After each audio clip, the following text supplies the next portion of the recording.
Good day, students.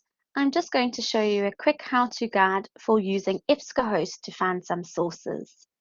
The first thing you're going to do is you can quickly just Google IIE Library and you'll quickly find the IIE Library. You click on the home page, and from the home page, we're going to click on Ebscohost.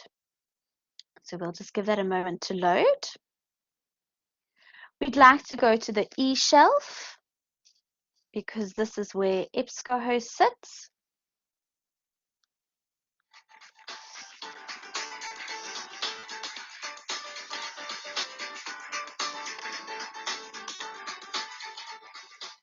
And from the eShelf, you can quickly click on Ebscohost.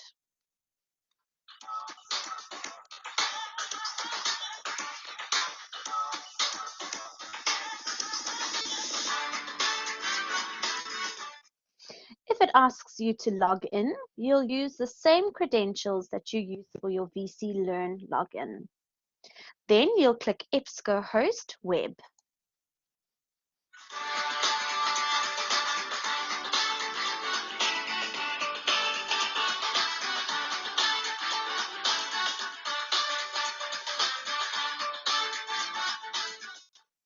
It's a good idea before you even start looking for journals and books to create an account with which you can store everything. You can do this by clicking Sign In.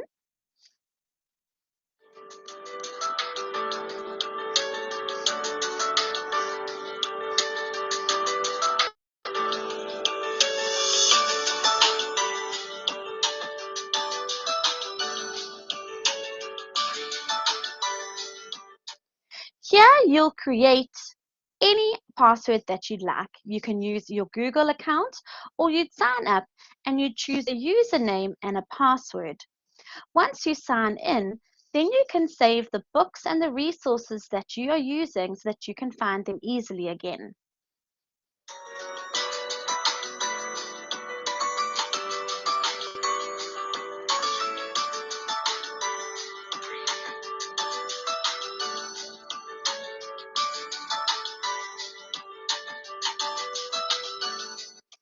As you can see, it now says that I've signed in, and if I go to my folder, I'll see all of the things that I've found before.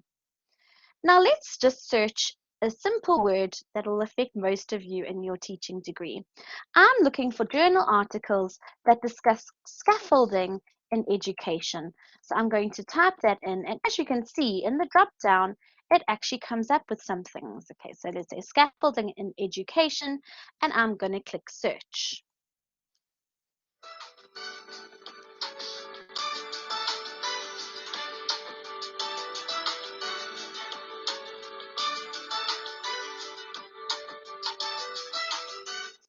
As you can see, there's 7,000 entries for scaffolding. So if we use the side tabs here, we can actually streamline that a little bit better.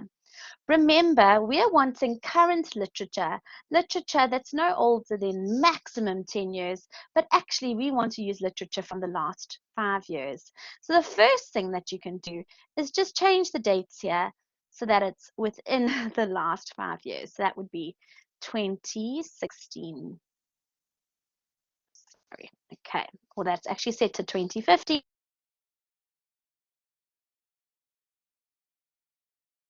To roll with that. And you can see that my list is now updating to only show those current ones.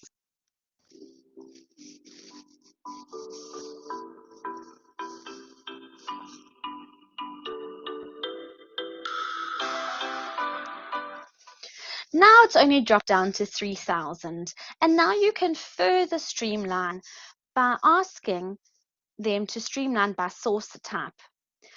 If you go to show more, you'll see the different options that you can get. And depending on what type of resource you want, you can choose to select just that resource. So for example, if I was looking for academic journals, I could untick this and only tick academic journals. Then it would show me my journals. So let's update there.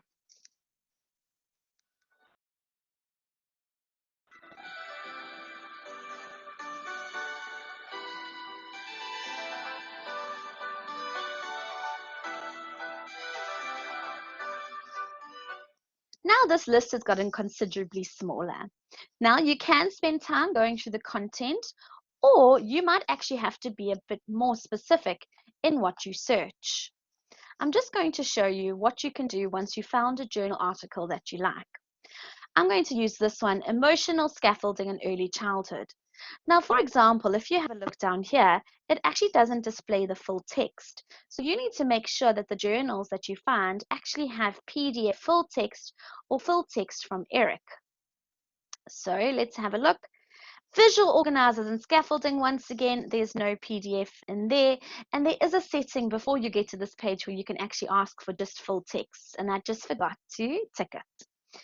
Okay, so this looks like a good search in that it's lots of articles, but not many that actually have the PDF available for us.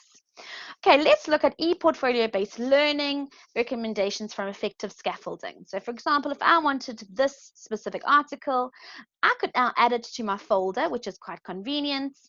And you can see I've already made some folders, okay, but I could just add it to my folder. And then when I log in again, I would have that journal article. Now to get the article, I'll click on PDF full text.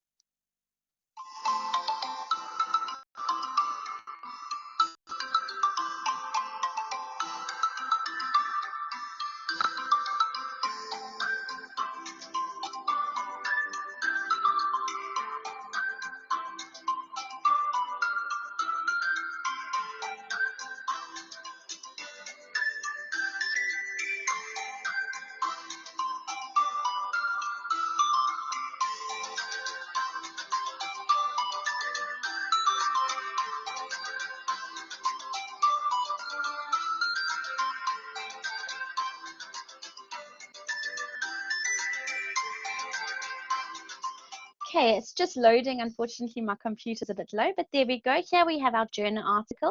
You can download the journal article by just clicking on that arrow, and it'll actually start the download.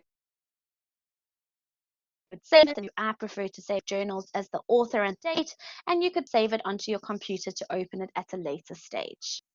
I do hope that this tutorial has helped you, and I wish you all the best for your research experiences.